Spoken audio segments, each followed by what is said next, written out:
하나, 둘, 시작. 너에게 들려줄게 우리의 이야기를 자세히 들어봐봐 이 꿈이 보일 거야 고교학점 선도지구 진로 설계를 위한 교육과정 이야기. 여러분 안녕하세요. 앞으로 5회에 걸쳐 여러분과 함께 진로, 교육과정, 고교학점제, 선택 과목에 대해 이야기를 나누도록 하겠습니다. 저는 학성여고 교사 조혜동입니다. 오늘은 그 첫 시간으로 고교학점제 교육과정 그게 뭐예요? 라는 주제로 이야기를 나눠보도록 하겠습니다.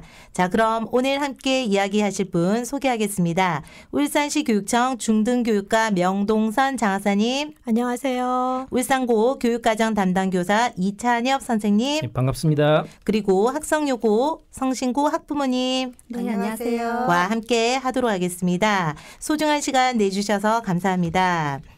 자, 본격적으로 시작해 볼게요. 자, 우리 학성여고 학부모님, 교육과정이 뭔지 혹시 아시나요?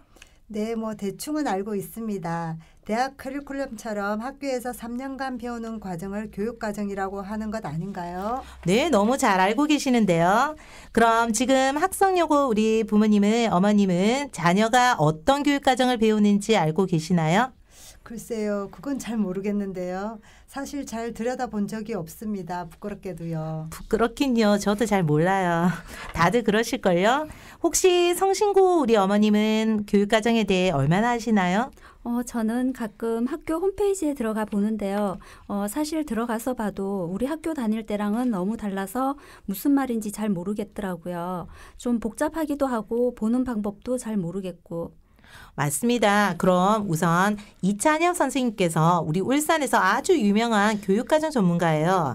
그래서 고등학교 교육과정에 대해서 아주 쉽게 그리고 간결하게 그러면서도 명확하게 혹시 가능할까요? 예, 노력해 보겠습니다. 오, 파이팅. 예. 자, 그러면 지금부터 말씀해 주세요. 예, 그 교육과정이란 학생들이 3년간 배우게 될 교과목을 비롯한 동아리 활동, 봉사 활동과 같은 창의적 체험 활동을 모두 포함한 말입니다. 현재 고등학교는 3년간 교과는 180단위, 창의적 체험 활동은 24단위를 이수하는 것이 일반적입니다. 교과는 180단위라고 하셨는데 180단위는 무엇을 말하는 거예요? 네. 보통 1단위로 가면 일주일에 1시간이 수업이 들었다 이렇게 이해하시면 좋을 것 같습니다. 예를 들어서 국어가 일주일에 4시간이 들었다면 4단위가 되는 것입니다. 네. 창의적 체험 활동은 봉사활동, 진로활동, 자율활동, 동아리 활동을 말하는데요. 학교에서 수학여행도 가고 동아리 활동도 하고 진로 체험도 하지 않습니까? 바로 그런 활동들을 말합니다.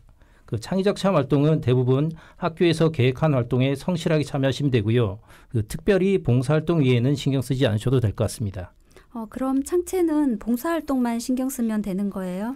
네, 그렇습니다. 문제는 교과 부분입니다. 교과는 180단위 중에서 국어, 영어, 수학, 한국사와 같은 기초 영역, 사회, 과학과 같은 탐구 영역, 체육, 예술 영역, 정보, 기술 과정과 같은 생활 교육 영역으로 국가에서 제시하는 필수 이수 단위가 94단위이고 나머지 86단위는 학교에서 자율 편성을 하도록 되어 있습니다. 이 86단위를 어떻게 편성하느냐가 관건입니다. 자, 여기서 유의할 점은 국어, 영어, 수학, 한국사와 같은 기초형 교과는 이수 단위의 50%를 초과하면 안 됩니다. 자, 예를 들어서 180단위 중 국어, 영어, 수학만 100단위 이수. 이런 것들은 안 된다는 말입니다. 기초 영역 이의 교과목은 원하는 만큼 이수가 가능하고요. 국어, 영어, 수학, 기초 영역 교과를 더 추가로 듣고 싶다면 다른 영역의 교과를 더 수강해서 비율이 50%가 초과하지 않도록 반드시 맞춰줘야 됩니다. 그렇군요. 그건 좀 이해가 되네요. 너무 국영수 중심의 학교 수업을 금지한다는 거군요. 그건 좋은 것 같네요. 예, 잘 이해하신 것 같습니다. 현재 1학년은 대부분 공통교육과정입니다. 1학년의 경우 거의 선택 과목 없이 전국의 학생들이 대부분 같은 과목을 배우고 있습니다. 이후 2학년이 되면 기존의 이과 문과가 아닌 일반 선택 과목, 진로 선택 과목 중에서 자신이 필요하거나 흥미가 있는 과목을 선택해서 듣게 됩니다.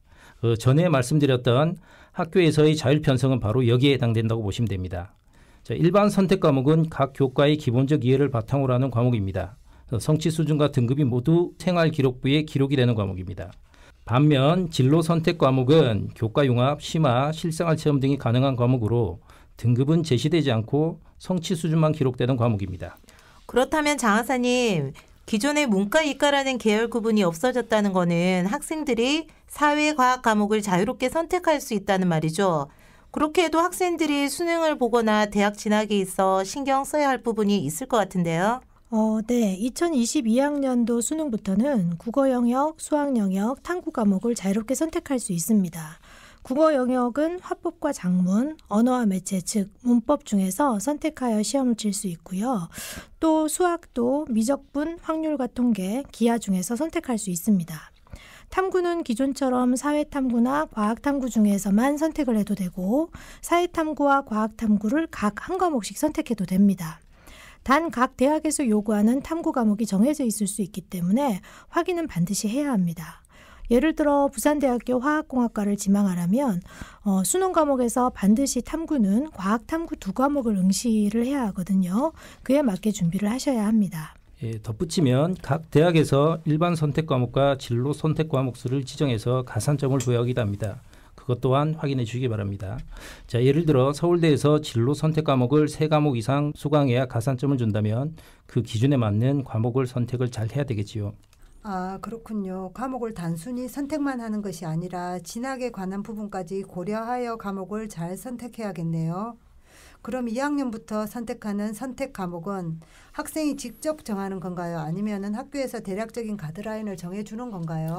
네. 그 학생이 직접 선택해야 합니다. 물론 학교에서 필요하다고 생각해서 제시하는 학교 지정 과목도 있습니다만 기본적으로 자신이 들을 과목은 진로를 고려하여 스스로 선택을 해야 합니다. 자, 이런 점 때문에 학생들이 요즘 너무 고민이 많습니다. 사실 학생들은 자신이 무엇을 하고 싶은지 모르는 학생들이 많습니다. 자, 그래서 1학년 때 진로 관련 검사나 교육, 진로 체험 활동 등을 학교에서 많이 실시하려고 노력하고 있습니다. 그럼 학생이 원하면 원하는 과목을 모두 들을 수 있는 거예요? 학생들이 소수만 선택해도 과목이 한두 개가 아니잖아요. 학생이 원한다고 해서 모든 과목이 개설되고 있는 건 아닙니다. 특히 2학년 때는 일반 선택 과목 중에서 택하는 경우가 많고 학생들이 수능 가산점이나 대학에서 요구하는 과목에 맞춰 과목을 선택하다 보니까 그렇게 자유롭지는 않습니다. 자, 그러나 앞으로 대학 제도가 바뀌고 그 부분에서 자유로워지면 많은 과목이 개설될 것으로 생각합니다. 그래도 학교 개설 과목을 보니 꽤 독특한 과목들이 많이 있던데요. 3월의 가정통신문 내용을 보니 우리 애는 학교에서 공연 실습, 생물 실험, 프로그래밍 이런 과목도 선택할 수 있다고 되어 있더라고요. 근데 시간표에는 없는 것 같고.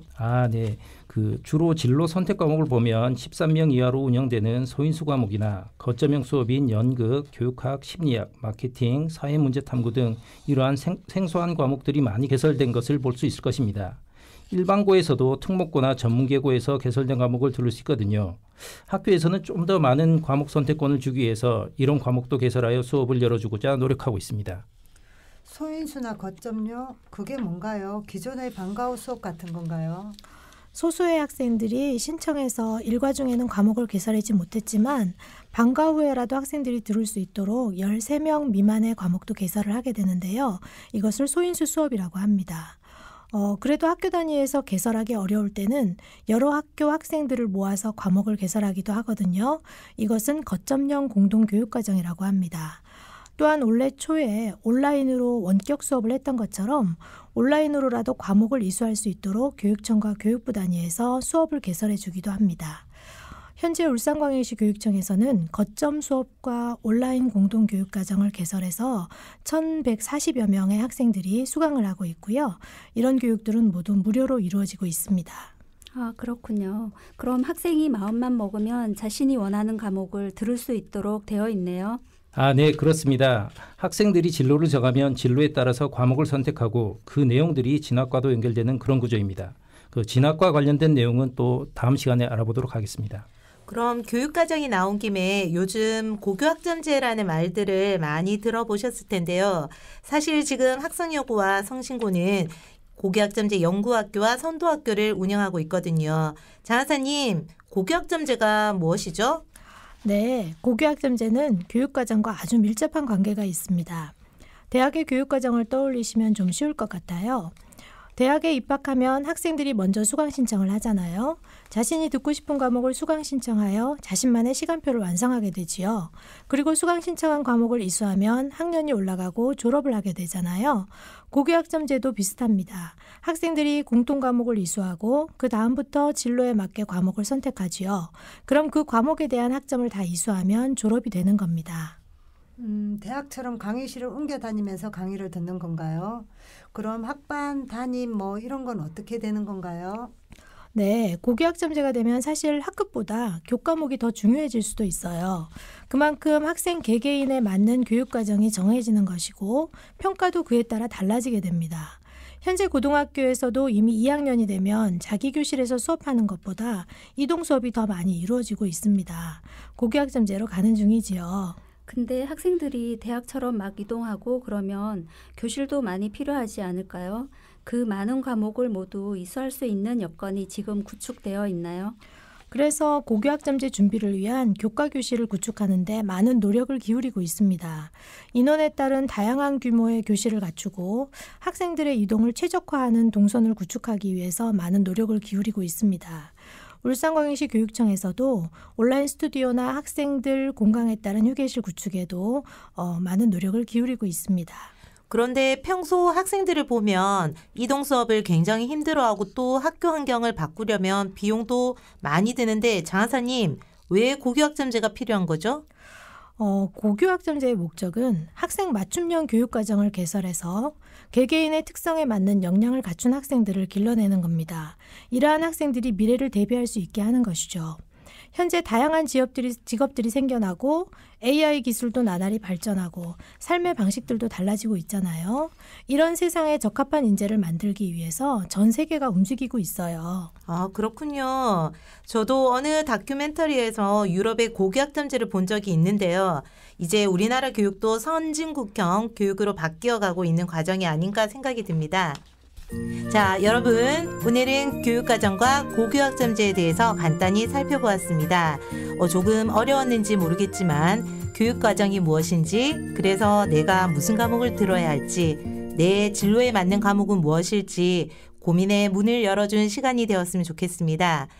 오늘 학부모님, 이 시간 어떠셨나요? 네, 우리가 학교 다닐 때와는 확연히 다른 교육이 이루어지고 있다는 것을 알았고요. 교육 과정에 대해 좀 더 관심을 가져야겠다는 생각이 드네요. 고맙습니다. 저도 우리 아이가 어떤 진로를 가지고 있으며 또 어떤 대학에 진학하고 싶은지에 따라서 학교에서 배우는 교과목이 이렇게 다양하게 달라질 수 있다는 점에 놀랐고요. 또 교육 과정에 대해 공부해서 우리 아이에게 좀 도움이 되는 그런 엄마가 되어야겠다는 생각이 듭니다. 네, 다들 처음이지만 이렇게 진지하게 임해주셔서 너무 감사드립니다. 교육과정은 이제 고등학교 교육의 가장 심장이라고 생각을 합니다. 한 명의 아이도 포기하지 않는 교육을 위해 학생, 학부모, 교사가 모두 서로 협력하여 교육과정을 만들어 우리 학생들을 미래 인재로 키우는 데 최선을 다해야 할 것 같습니다. 여러분 모두 응원합니다. 이상으로 마치겠습니다. 고맙습니다. 예, 수고하셨습니다.